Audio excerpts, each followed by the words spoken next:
ഭാര്യയോട് നമ്പർ ചോദിച്ചു. ഭർത്താവ് അയാൾക്കറിയാവുന്ന എല്ലാ നമ്പറുകളും കാണിച്ചു കൊടുത്തു.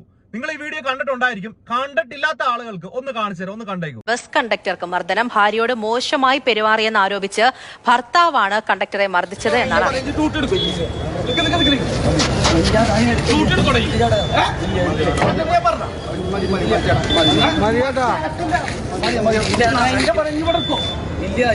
പെണ്ണുങ്ങളോട് ചോദിക്കോളാം.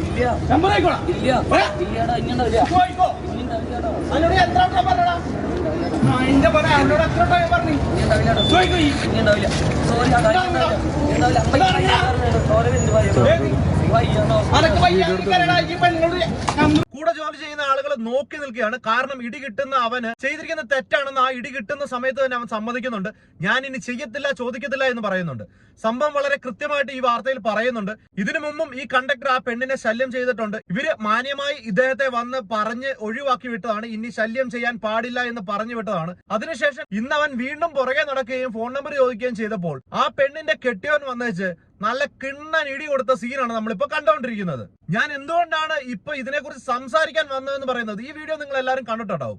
പക്ഷെ മാതൃഭൂമി ന്യൂസിന്റെ ഫേസ്ബുക്ക് പേജിൽ ഈ പോസ്റ്റ് വന്നപ്പോ ഇതിന്റെ താഴെ വന്നേക്കുന്ന ഒരു കമന്റ്, എനിക്ക് അങ്ങനെയുള്ള ചില ആളുകൾ നമ്മളുടെ ഇടയിൽ ജീവിക്കുന്നുണ്ട് എന്നുള്ളത് കൊണ്ടാണ് ഞാനിപ്പോ ഇതിനെക്കുറിച്ച് സംസാരിക്കുന്നത്. എനിക്ക് അവനോട് ഞാനതിൽ കമന്റ് ഇട്ടിട്ടുണ്ട്, പക്ഷെ അവൻ കാണുമോ ഇല്ലയോ എന്നൊന്നും എനിക്കറിയില്ല. എങ്കിൽ പോലും ഞാൻ പറയാണ്, ശ്രീജിത്ത് എസ് എന്നാണ് ഇവന്റെ ഈ പേജിന്റെ പേര്. ഞാൻ ഒരിക്കലും പറയുന്നില്ല ഇവൻ ശ്രീജിത്ത് എന്നല്ല ഇവന്റെ പേര്. ഇവന്റെ എന്നാ അറിയോ, സ്വന്തം അപ്പൻ ഉണ്ടാക്കിയ പേരോ അല്ലെങ്കിൽ സ്വന്തം അപ്പന്റെ ഐഡന്റിറ്റിയോ വെളിയിൽ പറയാൻ പോലും ധൈര്യമില്ലാത്ത ഫെയ്ക്കോളി പുണ്ട. അവൻ ഇതിന്റെ താഴെ ഇട്ടേക്കുന്ന കമന്റ്, ഈ ഇടിക്കുന്നയാള്, അതായത് ഇതിനകത്ത് ഇടിക്കുന്ന സമയത്ത് ഇക്ക ഞാൻ ഇനി ചെയ്യത്തില്ല എന്ന് പറയുന്നുണ്ട്. അദ്ദേഹത്തിന്റെ തലയിൽ തൊപ്പി പോലെ എന്തോ ഒരു സംഭവം വെച്ചിട്ടുണ്ട്. അല്ലാതെ പേരുകൊണ്ടൊന്നും അല്ല ഇദ്ദേഹം ഒരു മുസ്ലിം ആണെന്ന് മനസ്സിലാക്കിയിരിക്കുന്നത്. ഇവന്റെ ഉള്ളിലുള്ള വർഗീയ വിഷമാണ് ഈ നായിന്റെ മോൻ ഈ തുപ്പിക്കൊണ്ടിരിക്കുന്നത്. അവൻ ഇതിനകത്ത് പറയുന്നത് നിന്റെ ഭാര്യ, എനിക്ക് വ്യക്തമായിട്ടത് പറയാനായിട്ട് നിങ്ങൾക്ക് ഈ കമന്റ് ഉണ്ട്, നിങ്ങൾക്ക് ഇത് വായിച്ചു നോക്കാം. അവരൊരു പോക്ക് കേസാണ്, അതുകൊണ്ട് കണ്ടക്ടർ ഒന്ന് മുട്ടാനായിട്ട് നോക്കിയതാണ്. ആ പെണ്ണിന്റെ ഫോൺ നമ്പർ ബസ് സ്റ്റാൻഡിലെ ബാത്റൂമിൽ ഉണ്ടാകും എന്നൊക്കെ പറഞ്ഞിട്ടുള്ള ചെറ്റ വർത്തമാനമാണ് അവൻ പറഞ്ഞിരിക്കുന്നത്.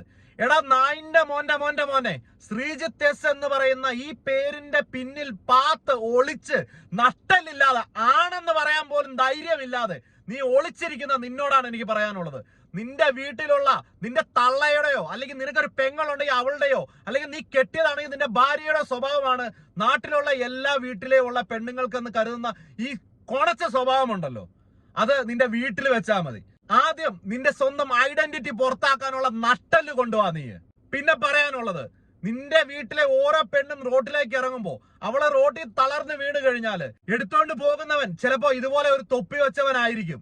അപ്പൊ നിന്റെ ഈ വർഗീയതയുണ്ടല്ലോ അതൊന്ന് കാണണം. പിന്നെ നിനക്ക് തള്ളയെന്നോ സ്ത്രീയെന്നോ ആ സ്ത്രീകളെ ബഹുമാനിക്കണമെന്നോ അറിയത്തില്ലല്ലോ.